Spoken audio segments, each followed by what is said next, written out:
On April 13th, 1788, a group of boys playing outside New York Hospital noticed a severed arm hanging from a window. Student John Hicks Jr. shouted to one boy, "That's your mother's arm, I just cut it off." The boy was very disturbed, not just because it was a very sick joke, but because his mother had recently passed away. Later that day, after telling his father what happened, the boy's father discovered his wife's grave had been disturbed. He gathered a group of men who stormed the hospital's anatomy lab, furious over years of rumors and conspiracies. Little did they know, this was going to be one of the most infamous riots in American history.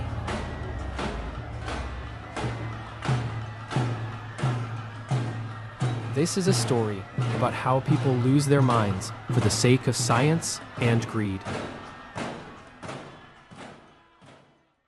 Body snatching had been a problem in New York since at least 1763, when the public became aware of Samuel Clossy having routinely dissected the bodies of enslaved Africans snatched from black cemeteries. To understand why the 1788 riot happened, you need to know a few things: what the state of medicine was like back then, why people held a negative view of doctors, and why doctors turned to body snatching. The importation of the Paris manner or Hunterian method of medical education created a crisis in the American colonies by establishing a high demand for human cadavers that the legal system was unable to meet. This educational model shifted the focus from learning anatomy through textbooks and illustrations to mandatory, hands-on dissection by students. Developed by luminaries like William Hunter in London and practitioners in Paris, the method insisted that a true understanding of the human body required students to personally dissect fresh subjects. Formally educated physicians who trained in Europe, such as Samuel Bard, Samuel Clossy, and William Shippen Jr., returned to America determined to teach medicine as every European medical school agreed it should be taught. Unlike earlier methods, where a professor read from a book while a barber surgeon performed the actual cutting, the Hunterian method required each student to have their own cadaver for study. The core of the crisis was a moral conundrum. Medical schools agreed that dissection was vital for training competent surgeons, but there was no legal supply of bodies to meet the demand. To fill the gap, doctors and students turned to resurrectionists or sack-em-up men to illegally dig up the recently deceased. Elite student groups such as Harvard's Spunker Club even viewed body snatching as a necessary part of their education.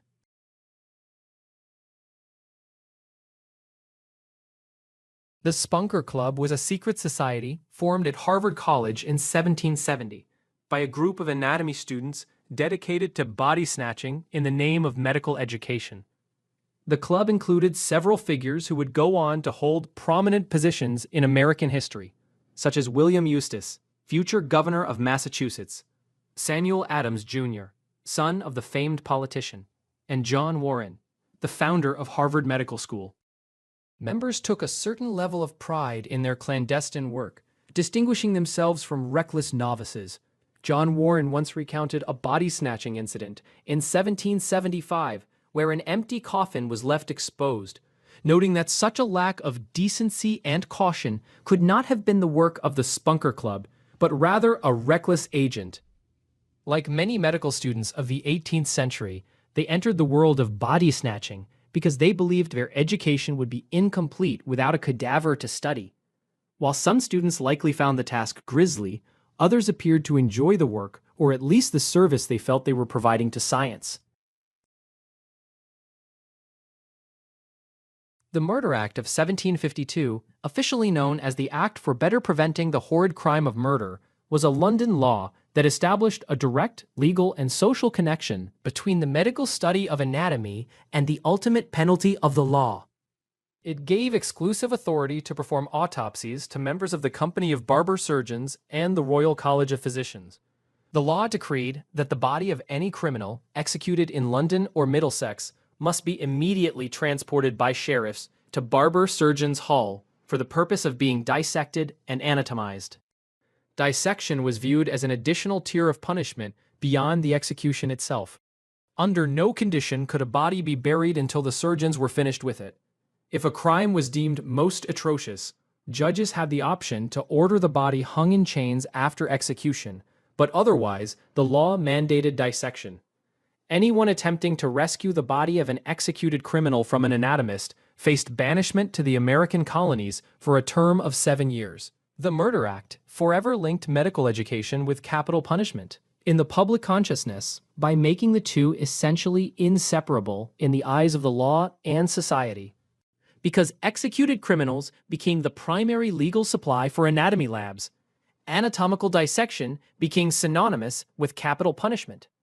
The public already feared dissection, believing it mangled the body and might prevent the soul from being raised to heaven on Judgment Day. By legally mandating it for murderers, the government reinforced the idea that being dissected was the ultimate mark of disgrace and a ghoulish post-mortem penalty.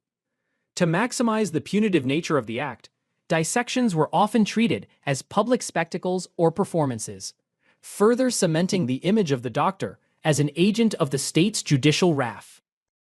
Ultimately, while the act provided a legal supply of cadavers, it never met the growing demand of medical schools, forcing famous anatomists like William Hunter and his students to turn to illegal body snatching to complete their education.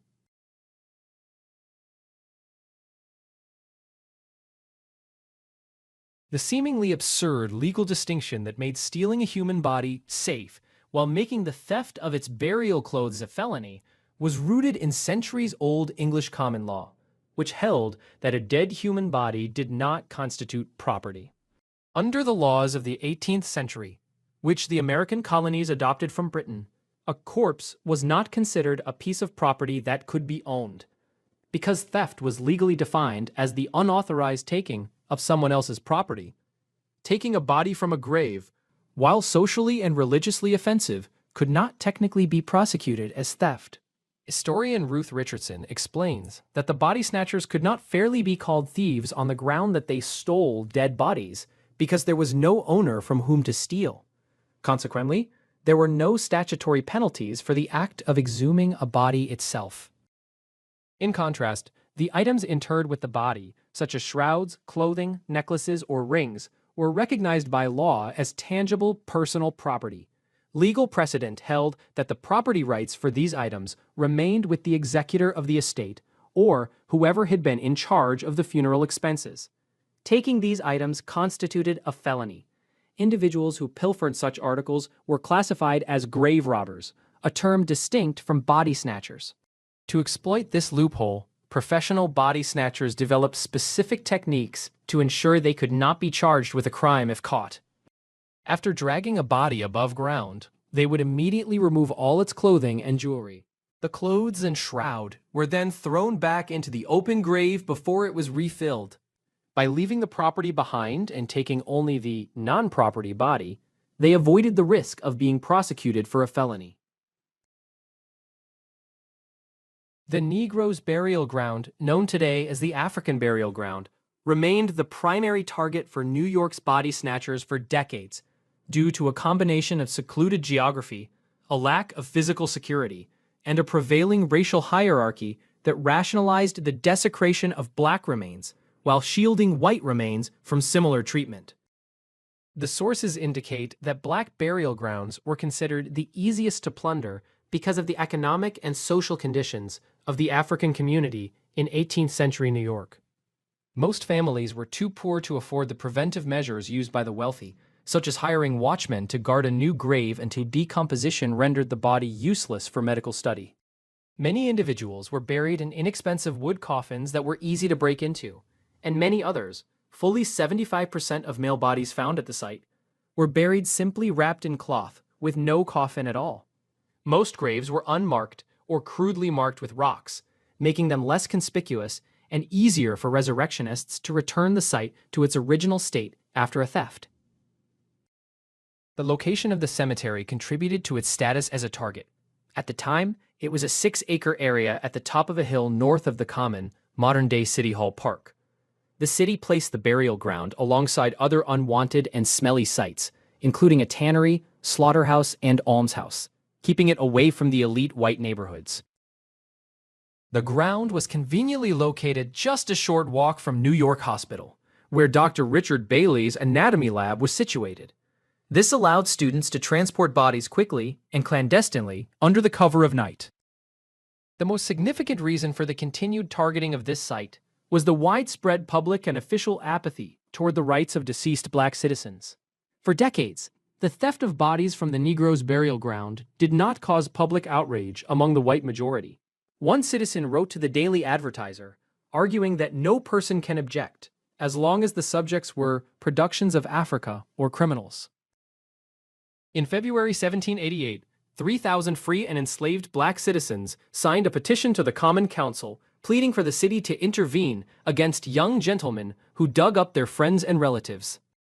The petitioners described a pattern of reckless and disrespectful behavior by young gentlemen who call themselves students of the physic. The students were accused of digging up bodies under the cover of night without respect for age or sex.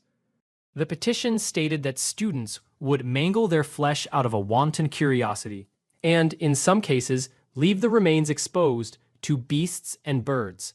While the petitioners acknowledged the necessity of anatomical study for the benefit of mankind, they argued that it should be conducted with the decency and propriety which the solemnity of such occasion requires.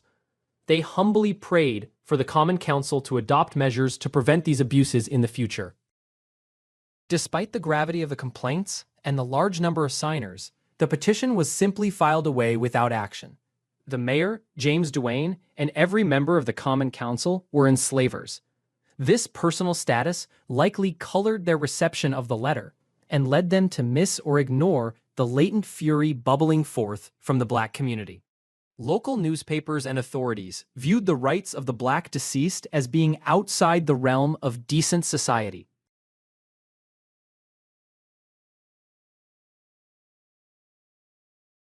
The public debate carried out through letters in the Daily Advertiser between Humanio and a student of physic in early 1788 is considered a primary reason public tensions reached a breaking point just weeks before the doctors' riot. These letters transformed a long-simmering private grievance into an explosive public confrontation. While the letters were signed with pseudonyms, historians have used circumstantial evidence to identify the likely authors. Historian Robert Swan suggests this was Scipio Gray, a free black man who owned a house and a lot on Gold Street. Gray served as the caretaker and guardian of a private cemetery for the black community located on his property.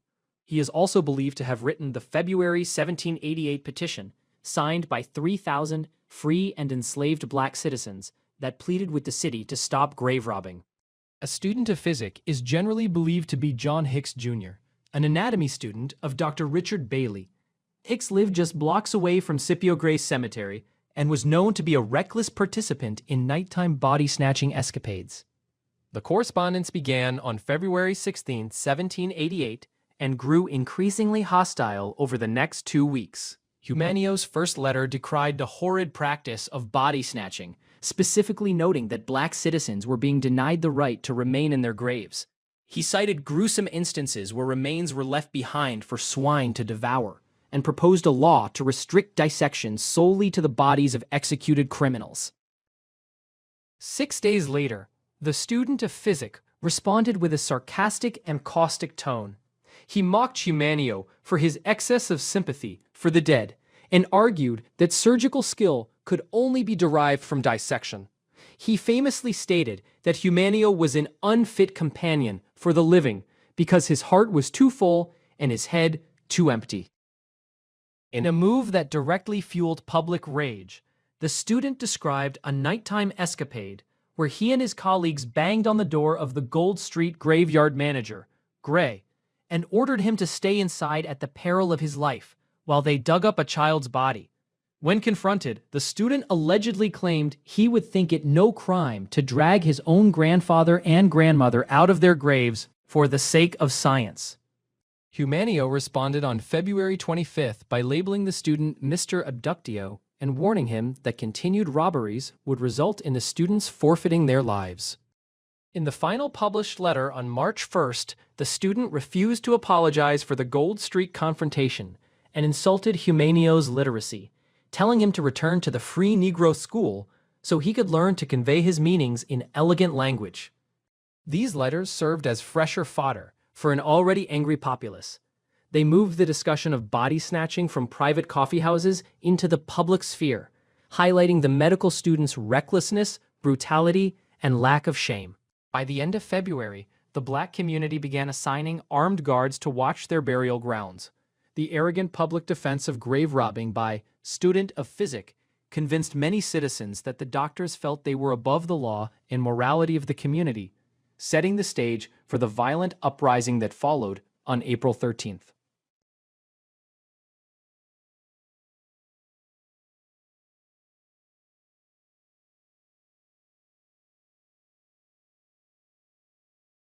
On a Sunday afternoon, a group of local boys were playing on a secluded grassy area behind the nearly empty, under-construction New York hospital. This area was directly outside the first-floor anatomy lab of Dr. Richard Bailey. The boys noticed a severed human arm hanging out of one of the lab windows. Investigating further, a few boys raised a workman's ladder to the window. As one boy climbed up to peer inside, he saw a naked female body being dissected.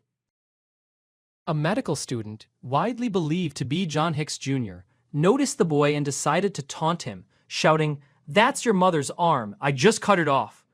In a tragic stroke of timing, the young boy's mother had in fact recently passed away. Stricken with horror, the boy ran home to tell his father.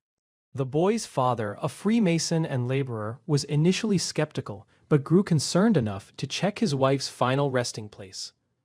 Upon arriving at the cemetery, he found the grave disturbed and his wife's body missing. Now incensed, the father gathered a group of neighbors and co-workers, about 2 to 3 dozen men, armed with tools and fury to return to the hospital.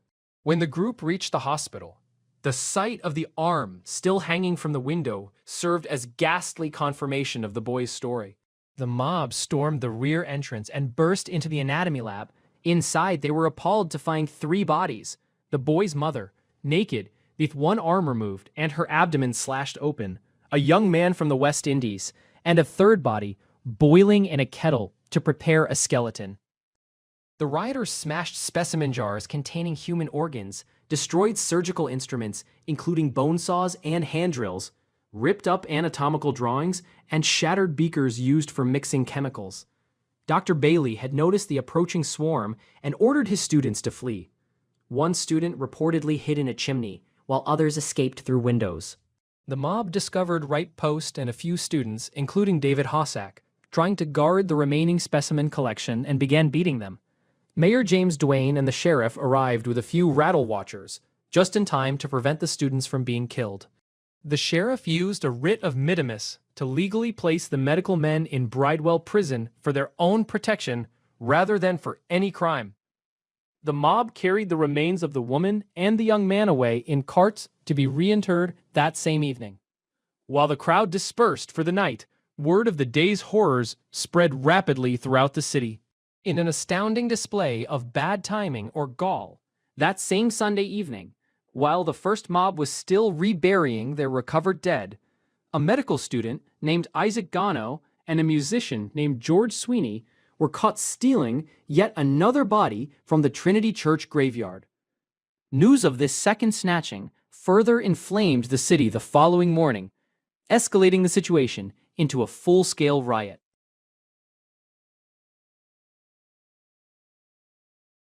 On Monday, April 14, 1788, the localized anger from the previous day's incident at New York Hospital escalated into a massive citywide manhunt and a bloody confrontation at Bridewell Prison.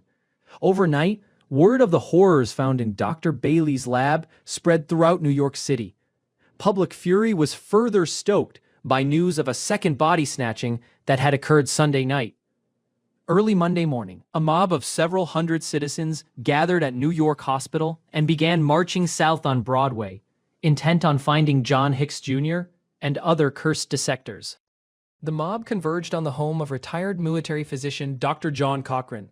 Cochran allowed a group of rioters to search his home from top to bottom. They even searched the roof. John Hicks Jr. was actually hiding behind a chimney of an adjoining home and was never discovered. The crowd moved on to search the homes of several other prominent doctors, including Samuel Bard, Charles McKnight, and Nicholas Romaine. While some mischief was done, the search of Cochrane's home was notably respectful. The mob reached Columbia College, where Alexander Hamilton reportedly stood on the front steps to try and calm them. The protesters pushed past him and searched every room in the building before departing in frustration. By 3 p.m., a mob that had swelled to 5,000 people surrounded Bridewell Prison, where the medical students and doctors were being held for their own safety. Rioters dismantled the prison's gallows and whipping post, using the heavy wooden beams as battering rams against the thick oaken doors. While the doors held, some rioters smashed windows with rocks and brickbats. One protester who managed to climb through a window into the prison was bayoneted and killed by a soldier inside. As the siege grew desperate, city leaders arrived to plead for peace, including Governor George Clinton, Mayor James Duane, John Jay, Alexander Hamilton, and the Revolutionary War hero Baron von Steuben. Around dusk, General John Armstrong arrived with 100 reinforcements. This spurred the crowd to a frenzy, and they began pelting the city dignitaries with stones and brickbats. John Jay was struck in the forehead by a brick and knocked to the ground, bleeding profusely. Baron von Steuben was also struck in the head, slicing his face above the eye. Steuben, who had initially urged the governor not to fire on the citizens, changed his mind after being wounded and yelled, "Fire, Governor, fire!" Governor Clinton repeated the command, and the militia fired into the crowd. The militia leveled their muskets and fired directly into the throng, killing 3 to 4 protesters immediately and wounding many others. The militia then charged with bayonets, driving the crowd back toward the brick meeting house.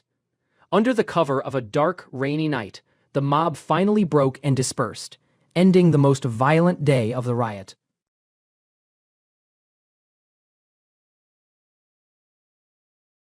On Tuesday, April 15, 1788, New York City transitioned from the peak of violent rioting to a state of martial law and uneasy peace. While the mass mob had dispersed following the previous night's deadly clash at Bridewell Prison, the atmosphere remained extremely tense as the city's leaders worked to prevent further bloodshed. Early Tuesday morning, substantial military reinforcements arrived at Bridewell Prison to aid in its defense. A Scottish immigrant and experienced Revolutionary War officer, General William Malcolm, arrived with a full brigade of troops. A former lieutenant colonel in the Continental Army, Colonel Sebastian Baumann, arrived with an artillery regiment. Both commanders had been requested by General John Lamb the previous day. These new troops not only guarded the prison, but also marched and rode throughout the city in a significant show of force, designed to deter any citizens from regathering. Despite the military presence, the city was not entirely safe for the medical community. Small bands of rioters continued to roam the streets, searching for cursed dissectors. To escape capture and potential death, prominent physicians and students were forced to hide in increasingly cramped and dirty locations.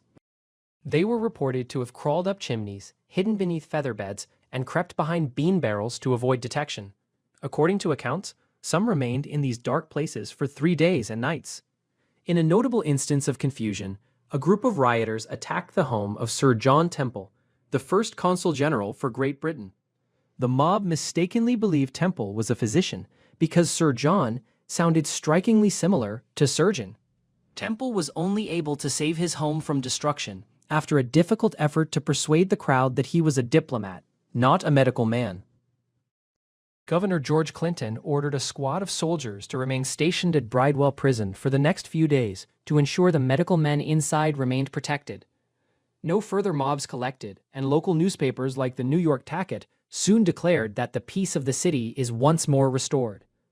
However, the events of the preceding days left the reputation of the medical profession severely tarnished, a stigma that would lead to the passage of New York's first Bone Bill in 1789.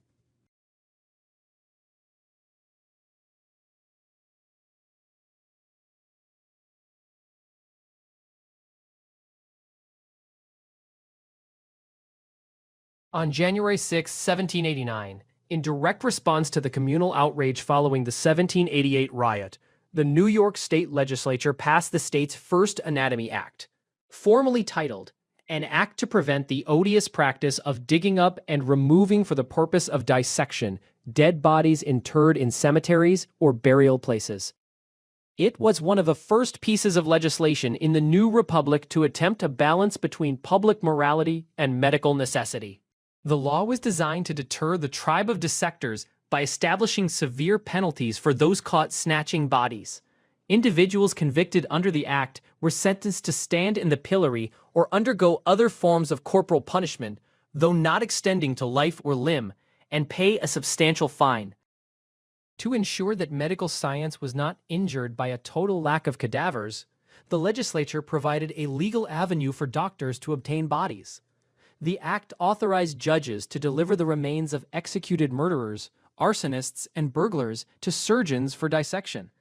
This provision legally codified a trend already seen in Britain, where anatomical dissection became synonymous with capital punishment in the public mind. While the law was a significant legislative milestone, the sources indicate it was more cosmetic than practical for several reasons. The number of executed criminals never met the rising demand of the city's medical students. The bill did not provide for active enforcement. Most illegal disinterments were never discovered, and even when they were, offenders were rarely apprehended or convicted. The failure of this and similar acts to truly stop the practice is evidenced by the fact that 22 more resurrection riots broke out across the United States between 1788 and 1884. Ultimately, the 1789 Act failed to end the cadaver trade. Medical schools eventually began looking toward higher population areas like New York to import bodies, sometimes transporting them in whiskey barrels to avoid detection. Resurrection riots, also known as anatomy riots, were a series of violent civil disturbances that occurred throughout the United States between 1788 and 1884, fueled by public outrage over the medical profession's practice of body snatching.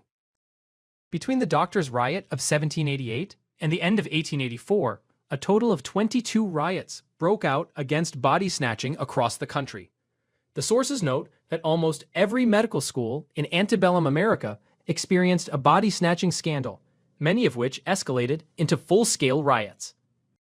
Beyond the famous Doctors' Riot of 1788 in New York, other significant resurrection riots included Baltimore, 1788 and 1807. Just months after the New York riot, a mob in Baltimore demanded the body of an executed murderer being dissected by students of Dr. Charles Wiesenthal. In 1807, a mob attacked and burned down Anatomy Hall just 1 week after it opened. Boston, 1788. A riot occurred here in the same year as the New York disturbance. New Haven, 1824. This riot targeted Yale University after the body of 19-year-old Bathsheba Smith was found hidden in the medical college's basement. The streets were crowded with a besieging army, and medical students were locked inside for their safety. Castleton, Vermont, 1830. 300 citizens stormed the medical college after discovering the empty grave of a local woman. They found her headless body hidden behind wainscoting. Cleveland, 1852. A mob attacked the Cleveland Homeopathic College after a father identified his daughter's severed hand in the anatomy lab. Rioters smashed 60 windows and set fire to the building twice. Riots also occurred in Zanesville, Ohio, 1811, Pittsfield, Massachusetts, 1830 and 1840, Cincinnati, 1839, and St. Louis, 1844. Riots were almost always triggered by the discovery of a local respectable citizen's remains in a medical school lab. While the theft of black or indigent bodies was frequent and often ignored by authorities, the desecration of white, middle-class graves served as the emotional Rubicon that sparked violence. While these uprisings were going on in the U.S., an even more terrifying situation popped up in Scotland, making things even more complicated.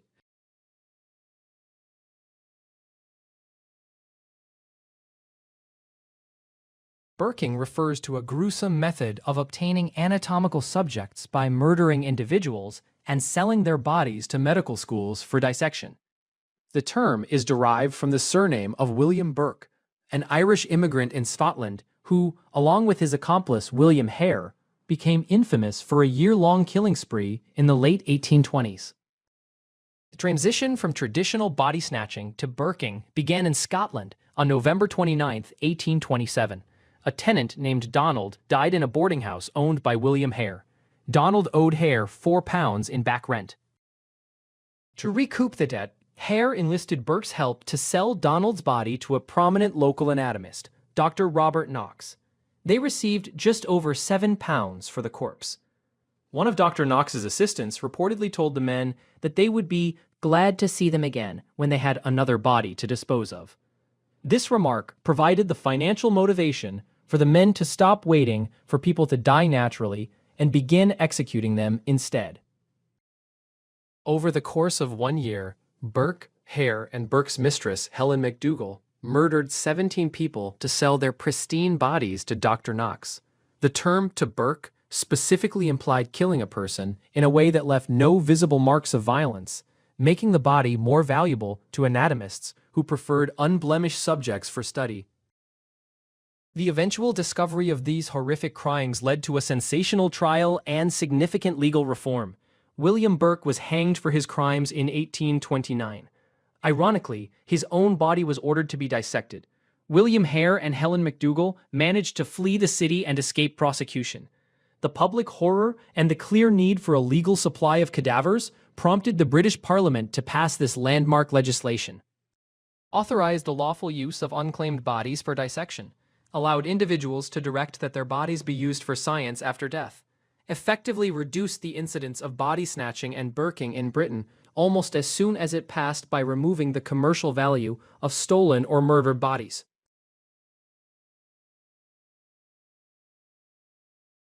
The resolution of the body snatching crisis and the end of the Resurrection Riot era were achieved through the convergence of scientific discovery, specifically the use of formaldehyde, and significant legislative reforms that shifted the practice from theft to voluntary donation.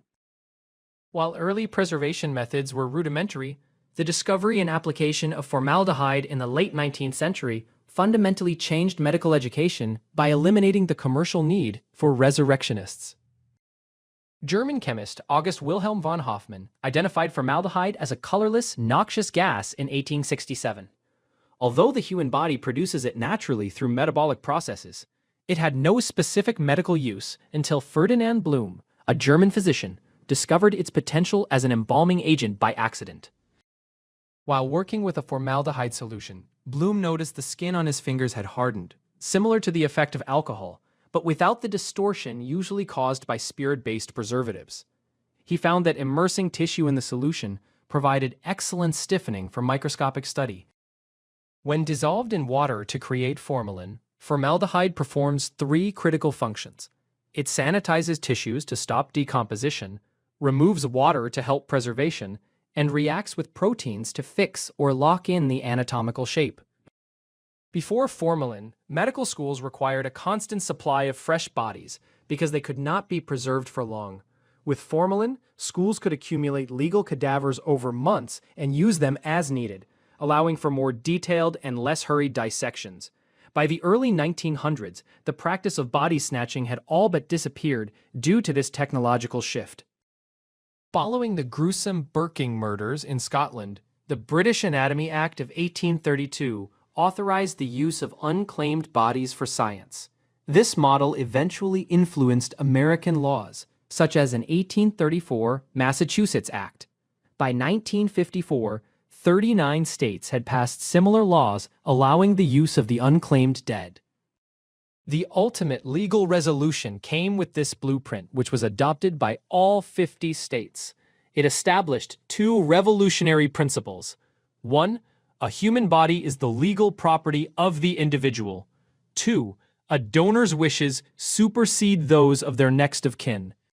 These laws provided the framework for the willed body programs that exist today. As medical education became more professional and doctors gained greater public respect, the stigma of dissection faded, and citizens became increasingly willing to donate their bodies as a noble final act. Together, these advancements ensured that the moral conundrum of the 18th century was resolved by providing a legal, ethical, and scientifically preserved supply of donors for medical study.